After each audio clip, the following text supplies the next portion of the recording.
हे बघा, ही अशी मोठमोठाली दगडं, ही ती दगड आहे की अशा इतक्या ही मोठमोठाली दगडं भिरकवण्याचा प्रयत्न केला जात होता. फरशांचे विटांचे तुकडे आणि हा चपलांचा खच आहे. हे बघतो आपण पोलीस, हे फ्रंट फूटवर पोलीस होते जे या संपूर्ण परिसरावर लक्ष ठेवून होते आणि त्यांच्या माध्यमातून आता कोम्बिंग ऑपरेशन राबवण्यात आलं. महिला असेल, लहान मुलं असेल, यांचा आधार घेऊन या सगळ्या दंगलखोरांनी मुंबई पोलिसांवर दगडफेक केली आणि त्यानंतर आपण बघतोय की आता या सगळ्या परिस्थितीवर पोलिसांनी नियंत्रण मिळवलेलं आहे. सुरुवातीला पोलीस या सगळ्या संदर्भात जे काहीशी सामंजस्याची भूमिका घेत होते, मात्र ज्यावेळी कायदा आणि सुव्यवस्था हातात घेण्यात आली, ज्यावेळी दगडफेक करण्यात आली, त्यावेळी पोलिसांना देखील नाईलाज होता. आणि आता या ठिकाणी बघतोय पोलीस या सगळ्यांना आता एकूण हा सगळ्या दंगलखोरांचा विरोध जो आहे, हा विरोध पोलिसांच्या माध्यमातून हाणून पाडलेला आहे. काही महिला या परिसरामध्ये होत्या आणि या महिला देखील आता आपण बघतोय दगडं उचलून ठेवण्याचा प्रयत्न केला जातोय. दगडं असतील, बटाटे असतील, ही सगळी दृश्य आपण दाखवतोय.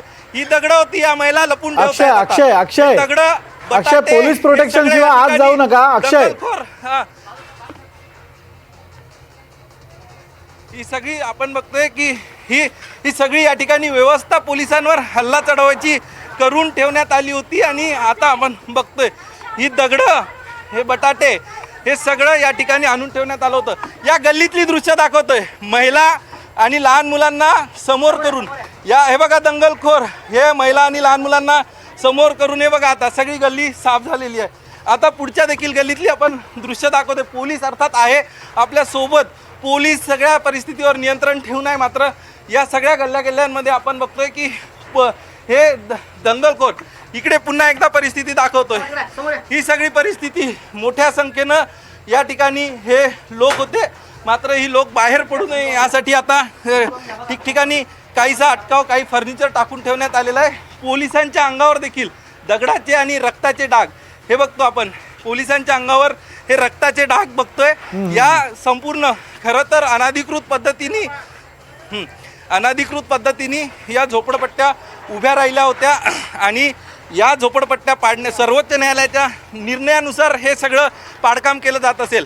मात्र जितकी चूक रेल्वे प्रशासनाची आहे, तितकीच या सगळ्या प्रकरणामध्ये चूक ही स्थानिक पुढाऱ्यांची देखील आहे. हे अशा पद्धतीचं जर कृत्य होत असेल, सर्वोच्च न्यायालयाला दखल घ्यावी लागत असेल. हे सगळे दगड दाखवत आहेत, पोलीस आपल्या सोबत आहेत, पोलीस हे सगळ्यात दगड आपल्याला दाखवत आहेत की कायदा आणि सुव्यवस्थेचा प्रश्न उद्भवण्यासाठी हीच दगडं सगळी पोलिसांवरती या ठिकाणावरनं भिरकवण्यात आली होती. आणि पोलीस ज्यावेळी ॲक्शनमध्ये आले त्यावेळी मात्र आता त्यांना आपल्या नांग्या टाकाव्या लागल्या. त्यावेळी पोलिसांच्या माध्यमातून या सगळ्या दंगलखोरांची पळताभुई करून ठेवण्यात आली. कारण आपण बघतोय की कुठल्याही परिस्थितीत विरोध खपवला जाणार नाही. आणि आज जी परिस्थिती रेल्वे स्थानक परिसरातल्या त्या झोपडपट्ट्यांवर आहे, उद्या ती परिस्थिती यांच्यावर देखील येऊ शकते. कारण या ठिकाणच्या देखील शेकडो झोपडपट्ट्या अनाधिकृत आहे. एकूण आपण बघतोय की मुंबई शहराला जर प्रदूषणाचं, त्यासोबतच मुंबई शहराच्या सुरक्षा व्यवस्था असेल, मुंबई शहराची इतर ज्या सार्वजनिक सुव्यवस्थेच्या व्यवस्था असतील, याच्यावर जर कुठला ताण वाढत असेल तर अशा पद्धतीनं अनाधिकृत पद्धतीने राहणाऱ्या या सगळ्या रहिवाशांमुळे हा ताण वाढतोय.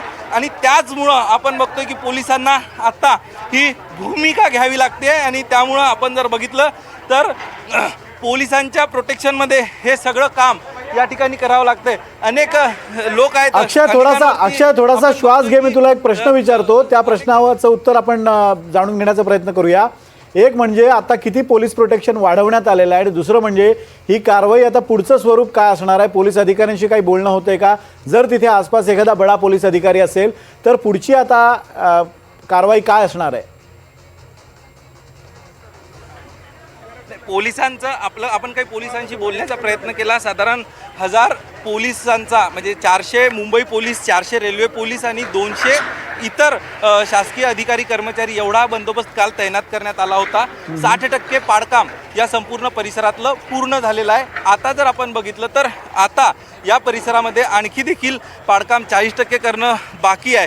मात्र आता उद्याचा आपण बघतोय की आजची परिस्थिती बघता उद्या ज्यावेळी पाडकामाला सुरुवात होईल त्यावेळी या पाडकामादरम्यान पोलिसांना अतिरिक्तची खबरदारी पोलिसांनी रेल्वे प्रशासनाला घ्यावी लागेल. कारण ज्या पद्धतीने पोलिसांवर हल्ले या ठिकाणच्या काही दंगलखोरांकडनं केले जात आहेत, आता त्यामुळं आपण बघतोय की उद्याची जी या ठिकाणची मोहीम असणार आहे ती काहीशी अवघड असणार आहे. मात्र हे देखील तितकंच खरं आहे की ज्या पद्धतीचा पोलिसांनी खाक्या या सगळ्या दहशत पसरवणाऱ्या या सगळ्या दंगलखोरांना खाक्या दाखवला, त्यांना आता देखील याचा धडा घ्यावा लागेल. त्यांना सतत विरोध करणं चालणार नाही. मात्र पोलीस अधिकारी जे सांगतायत त्यांचं स्पष्ट म्हणणं आहे, रेल्वे असेल, रेल्वे प्रशासन असेल, रेल्वे पोलीस असेल, त्यांनी स्पष्ट सांगितलं आहे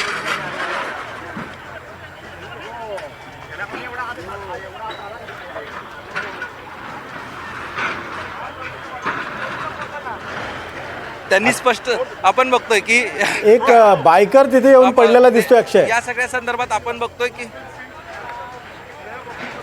पोलिसांनी मज्जाव केल्यानंतर देखील अशा पद्धतीची काही उल्लडबाजी करण्याचा काही लोक प्रयत्न करतायत.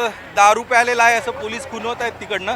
त्यामुळं मोठ्या स्पीडनी तो त्या ठिकाणी येत होता आणि पोलिसांचा मार कदाचित आपल्याला चुकवावा लागेल यासाठी त्यांनी हे केलं आणि त्यामुळं या ठिकाणी गाडी स्लिप होऊन ते पडलेलं आहे. मात्र पोलीस आपण बघतोय ह्या सगळ्या परिसरात पोलीस ॲक्शन मोडवर आलेली आहे. आता पोलिसांनी सुरुवातीला ज्या पद्धतीची दगडफेक होत होती त्यामुळं पोलिसांना काहीसं बॅकफूटवर जावं लागत होतं. मात्र आता पोलीस अक्षय मागे फुटओव्हर ब्रिज जो आहे रेल्वेचा किंवा स्कायवॉक आहे त्याच्यावर मोठी गर्दी दिसते बघ्यांची. ती एकूण आपण बघतोय की आता मुंबईतील जे चाकरमानी मुंबईतले जे कर्मचारी आहेत ते कामावरनं घरी जाण्याची 2 ब्रिज आहे या ठिकाणी. ह्या ब्रिजवर आपले सगळे माध्यमाचे सहकारी आहेत आणि दुसऱ्या ब्रिजवर आपण जर बघितलं तर हे सगळे लोक आता आपल्या घराच्या दिशेने निघालेले आहेत. कारण मुंबईतलं वांद्रे स्थानक जे आहे हे वांद्रे स्थानक एक अत्यंत महत्त्वाचं रेल्वे स्टेशन म्हणून ओळखलं जातं आणि ती लोक आता आपल्या घराच्या दिशेने जाण्यासाठी निघालेली आणि स्वाभाविक 2 ब्रिज बंद करण्यात आलेले आहे फुटओव्हर ब्रिज. त्यातलं ज्या ब्रिजच्या लगत हे पाडकाम सुरू आहे तो एक ब्रिज बंद करण्यात आलेला आहे आणि दुसरा आपण बघतोय की पलीकडचा देखील येताना पाहायला मिळते. त्या गाड्या तिथे पोलिसांच्या आहेत, तिथे देखील मोठ्या प्रमाणात पोलीस बंदोबस्त तैनात करण्यात आलेला आहे आणि आता सामान्य प्रवाशांची गर्दी देखील इथं व्हायला लागलेली आहे. आपण समोरचा स्कायवॉक बघतोय, या एका स्कायवॉकवरनंच प्रवाशांची ये जा सुरू आहे आणि हा एकमेव स्कायवॉक आत्ता तरी सध्या सुरू आहे. संध्याकाळची वेळ होत आलेली आहे आणि आता ऑफिसेस सुटण्याची वेळ आहे. वांद्र्यासारखं मोठं स्टेशन आहे जिथे प्रवासी संख्या मोठ्या संख्येनं येते आणि आता इथे बघ्यांची गर्दी मोठ्या प्रमाणात पाहायला मिळते आपल्याला या स्कायवॉकवरती. आपण ही सगळी दृश्य पाहतोय. स्कायवॉकवरती देखील मोठ्या प्रमाणात पोलीस बंदोबस्त तैनात करण्यात आलेला आहे. CRPFचं बल असेल ते देखील इथं तैनात करण्यात आलेलं आहे. साध्या गणवेशातले पोलीस आहेत, युनिफॉर्म पोलीस आहेत. मोठ्या संख्येनं पोलिसांची इथे अतिरिक्त कुमक मागवण्यात आलेली आहे. संध्याकाळ जसजशी होते तसतसं ज्या पद्धतीत सर्वसामान्य चाकरमानी घरी परतताना नेमकं काय घडलंय हे पाहण्यासाठी आता या स्कायवॉकवरती गर्दी करताना आपल्याला पाहायला मिळतोय. ही सगळी दृश्य आहेत आणि एकीकडे हुल्लडबाजी करताना पाहायला मिळाली आहेत काही जण. एक बायकर आत्ता इथे पोलिसांचा हा सगळा पहारा चुकवून आतमध्ये आलेला पाहायला मिळाला आणि तो तिथे त्याला अडवण्यात पोलिसांना यश आल्याचा पाहायला मिळाला. तो तिथे जाऊन पडल्याचं देखील आपण पाहिलेलं आता आपण बघतोय. मात्र ही सगळी कारवाई एकीकडे होतीये, दुसरीकडे या सगळ्या परिसराला छावणीचं स्वरूप प्राप्त झालेलं आपण पाहू शकतो या दृश्यांमध्ये. आणि ज्या तोडक कारवाईवरनं ही सगळी हुल्लडबाजी सुरू झाली, हा सगळा जमाव तणावात ही सगळी परिस्थिती बदलली. ती बिल्डिंग देखील आता अर्ध्याहून अधिक पाडण्यात. तन्मय माझा आवाज जर तुला येत असेल तर हा पूर्ण परिसर आम्हाला दाखव. परिसर पूर्ण दाखव, कशा पद्धतीनं कारवाई सुरू आहे, तू कुठे उभा आहेस, कसा परिसर आहे, पूर्ण परिसर आम्हाला नीट दाखवशील. आता आपण मी आता दुसऱ्या ब्रिजवरती नक्की विनोद आपण बघतोय की ही दृश्य आहेत. हा स्कायवॉक आहे आणि या स्कायवॉकवरती बघ्यांची गर्दी मोठ्या प्रमाणात जमलेली आहे. हाच एकमेव स्कायवॉक आता आपण चालू ठेवलेला सांगितलं आहे आपल्या प्रेक्षकांना की या स्कायवॉकवरनं जे वांद्रा स्टेशनला जाणारी लोक आहेत, तिथून येणारी लोक आहेत, त्यांच्यासाठी हाच एकमेव पर्यायी मार्ग म्हणून ठेवलेला आहे. आणि आत्ता मी दुसऱ्या ब्रिजवरती इथे उभा आहे. हा ब्रिज पोलिसांनी पूर्णपणे बंद केलेला आहे. आपण इथे ही दृश्य पाहू शकतो की ह्या सगळा परिसर जो आहे जो वांद्रा स्टेशनकडे जाणारा दुसरा ब्रिज आहे जो नेहमी वापरात असतो आणि ह्याच परिसरातला लागून असलेली ही झोपडपट्टी आहे. याच झोपडपट्टीवरती कारवाई करण्यात येते. म्हणजे कितीचं अंतर आहे तर हा ब्रिज आणि त्याला लागून असलेली ही सगळी घरं बघा, 2 मजली घरं आहेत, 3 मजली घरं आहेत आणि आत्ताही तिथे काही झोपडपट्टीत राहणारी जी लोकं आहेत ती तिथे बसलेली आहेत. मात्र हे सगळा परिसर काल इथे कारवाई झाली तेव्हा तोडण्यात आलेला आणि आज त्या बिल्डिंगवरती जेव्हा कारवाई झाली तेव्हा मोठ्या प्रमाणात जमाव आक्रमक झालेला पाहायला मिळाला. त्याला पांगवण्यासाठी लाठीचार्ज करण्यात आला. आत्ता धरपकड सुरू झालेली पाहायला मिळाली आहे. मोठ्या प्रमाणात धरपकड झाली. त्यात महिलांना देखील पकडण्यात आलेलं पाहायला मिळालं.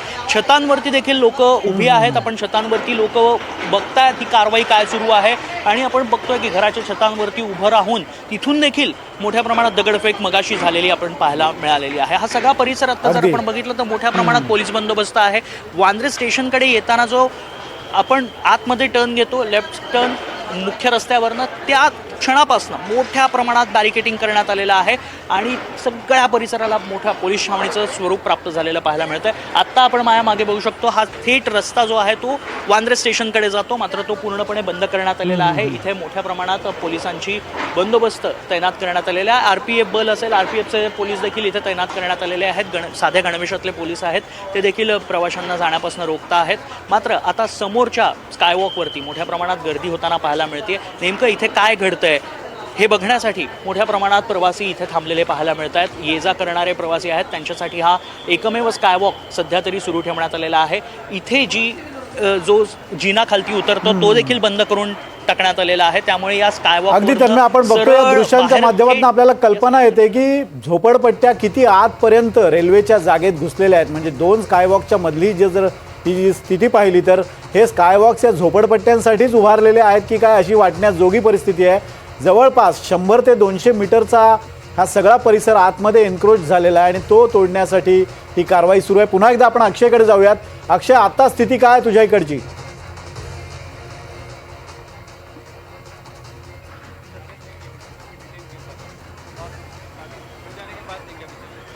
आपण बघतोय की आता या ठिकाणी वरिष्ठ पोलीस अधिकारी अभिनव देशमुख या ठिकाणी आलेले आहेत. संपूर्ण परिस्थितीवर त्यांच्या माध्यमातून लक्ष केंद्रित केलं जात आहे कारण पोलिसांवरती दगडफेक झालेली आहे आणि कुठतरी स्वतः अभिनव देशमुख हे आता रस्त्यावर उतरलेले आहे कारण मुंबई पोलिसांचं मनोबल खचलं जाऊ नये कुठल्याही प्रकारे. मग ते रेल्वे पोलीस असेल, रेल्वे प्रोटेक्शन फोर्स असेल किंवा मुंबई पोलीस असेल, यांच्यावर जर हल्ला होत असेल तर वरिष्ठ पोलीस अधिकारी स्वतः त्यांचं जे धैर्य वाढवण्यासाठी रस्त्यावर आले आहेत. आपण बोलण्याचा प्रयत्न करतोय. सर, आपण बघतोय की सध्याची परिस्थिती आहे चालू आहे, नंतर मी वाईट. पण आपण कारवाई येत्या काळात दंगलखोरांवर कारवाई केली जाईल? हां, नक्की. आम्ही ऑलरेडी 7-8 लोकांना ताब्यात घेऊ. आपण बघतोय 7 ते 8 लोकांना ताब्यात घेतलेलं आहे आणि पुन्हा देखील या दंगलखोरावरती कारवाई केली जाईल असं सांगितलं जाते. आता सगळ्यात महत्त्वाचं आव्हान आहे की आता अनेक मुंबईकरांची घराकडे जाण्याची वेळ आहे. त्यासोबतच याच मार्गावरनं आपण वांद्रे टर्मिनस स्थानकाकडे जातोय आणि वांद्रे टर्मिनस स्थानकाकडे जाणारा रस्ता हा मोकळा करणं आता गरजेचं आहे कारण या ठिकाणी वाहतुकीची कोंडी होऊ शकते. सध्याची आपण परिस्थिती बघितली तर जे सगळं अनधिकृत बांधकाम या ठिकाणी आहे या सगळ्या अनधिकृत बांधकामावरती कारवाई केली जाते.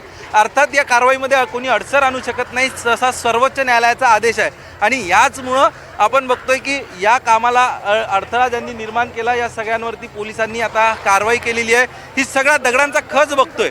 ही सगळी दगडा आणि जे लाल या ठिकाणी पॅचेस दिसत आहेत. निमित गोयल, स्थानिक या ठिकाणचे पोलीस उपायुक्त निमित गोयल हे देखील या ठिकाणी आपल्याला दिसून येत आहेत. ते देखील या संपूर्ण परिस्थितीवर लक्ष ठेवून उभे आहेत आणि पुन्हा एकदा पोलिसांच्या माध्यमातून हा रस्ता मोकळा करण्याचं काम केलं जातं आहे. हा दगडांचा खच, हे दगडं हे अशा पद्धतीच्या काही ज्या टाईल्सचे तुकडे, फरशांचे तुकडे जे आहे पोलिसांवरती भिरकवण्यात आले होते या ठिकाणी. इथपर्यंत हे आले आणि फक्त याच भागातनं नाही, मी आता पुन्हा दुसरा परिसर दाखवतोय, दुसऱ्या भागातली दृश्य दाखवतोय. हे बघा, पोलिसांचा हात देखील सुजलेला आहे. तुम्ही मला सांगा काय परिस्थिती होती आणि तुम्ही कुठे होता ज्यावेळी हे दगडफेक केली जात होती? मी त्यांना मागं जा म्हणून सांगत होतो तर ते आमच्या समोर होते. आम्ही त्यांना मागं दाबायचा प्रयत्न केला, त्यांनी डायरेक्ट दगडफेक चालू केली. किती पोलीस कर्मचारी यामध्ये जखमी झाले आहेत? 50 काही जखमी. आपण बघतोय साधारण 50 पोलीस कर्मचाऱ्यांना या ठिकाणी इजा पोहोचलेली आहे. काहींना मुकामार लागलेला आहे, काहींना रक्त देखील काहींचं निघालेलं आहे आणि या सगळ्या परिस्थितीमध्ये आता आपण बघतोय की तोडक कारवाई, मात्र न्यायालयाच्या आदेशाचं पालन हे संपूर्ण पोलीस बंदोबस्तामध्ये केलं जात आहे. या ठिकाणी देखील मोठ्या संख्येनं दगडं भिरकवण्यात आली. ही सगळी परिस्थिती बघतोय आणि ज्यावेळी पोलिसांनी या सगळ्यांना मागे सारण्याचा प्रयत्न केला त्यावेळी ही दगडफेक करण्यात आली. मात्र आता आपण बघतोय की हे सगळं काम सुरू आहे. अक्षय, आणखीन एक मुद्दा असा आहे की आता ज्या पद्धतीनं पोलिसांनी कुमक जास्ती वाढवलेली आहे त्यावरनं लक्षात येते की कारवाई पुढे सुरूच राहणार आहे आणि दंगेखोरांना ताब्यात घेण्यात आलेलं आहे. तन्मयकडे आपण जाऊयात. तन्मय, आता स्कायवॉकच्या आसपासची काय स्थिती आहे? अगदी विनोद, जसं आत्ता मगाशी आपण म्हटलं की कशा पद्धतीत या झोपडपट्ट्या आहेत ते मी दाखवतो आता प्रेक्षकांना. आपल्या प्रेक्षकांना आपण दाखवू. ही रेल्वे लाईन आहे आणि इथेच त्याच्या अगदी खेटून त्याला झोपडपट्ट्या आहेत आणि ह्यावरच आता कारवाई सुरू झालेली पाहायला मिळते. या सगळ्या झोपडपट्ट्यांवरती कारवाई सुरू होणार आहे. मी आत्ता त्याच स्कायवॉकवर आहे जो पूल बंद करण्यात आलेला आहे रेल्वेकडनं. आणि आत्ता माझ्या मागे आपण बघू शकतो की हे वांद्रे स्टेशन आहे आणि इथून पूर्णपणे एंट्री ॲक्सेस ब्लॉक करण्यात आलेला आहे सर्वसामान्यांसाठी. केवळ ह्याच प्लॅटफॉर्मवरनं खालती जायचं आणि सरळ स्कायवॉक समोरचा पकडायचा आणि तिथून बाहेर जायचं अशी सोय सध्या पोलिसांकडनं करण्यात आलेली आहे.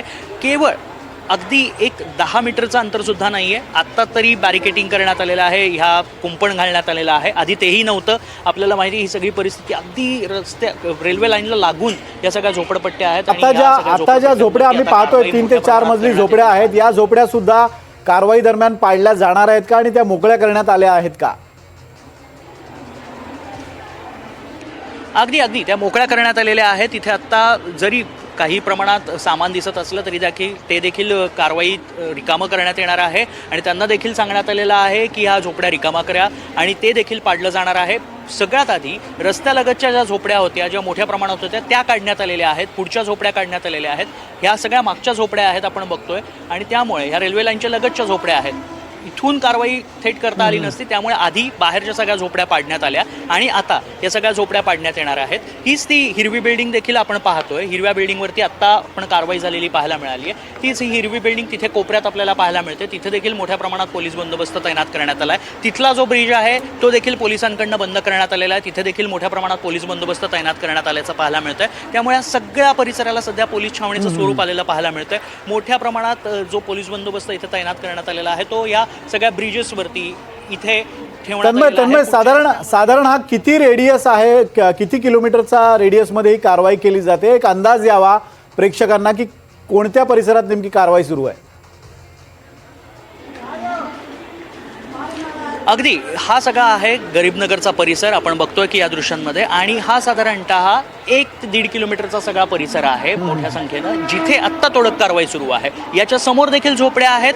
रस्ता आहे मध्ये, जो थेट रस्ता सरळ वांद्रे टर्मिनसकडे जातो आणि त्याच रस्त्याच्या दुतर्फा या सगळ्या झोपडपट्ट्या आहेत आणि त्यावरती आता तोडक कारवाई केली जाते. ज्या पद्धतीत जमाव पांगवण्यासाठी प्रयत्न करण्यात आले, जो जमाव आक्रमक झालेला पाहायला मिळाला होता, तो त्या रस्त्याच्या पलीकडनं सगळी कारवाई होत होती.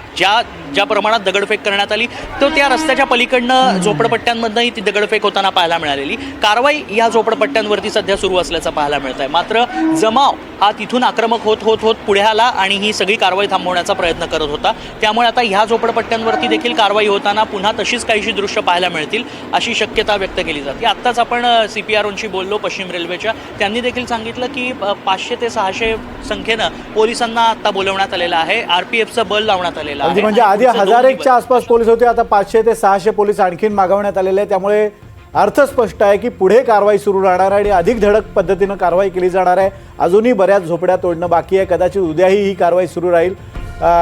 तन्मय, या संदर्भातले अपडेट्स आम्ही तुमच्याकडनं घेणार आहोत. तुर्तास एक छोटासा ब्रेक, लगेच परत येतोय. बघत रहा NDTV मराठी.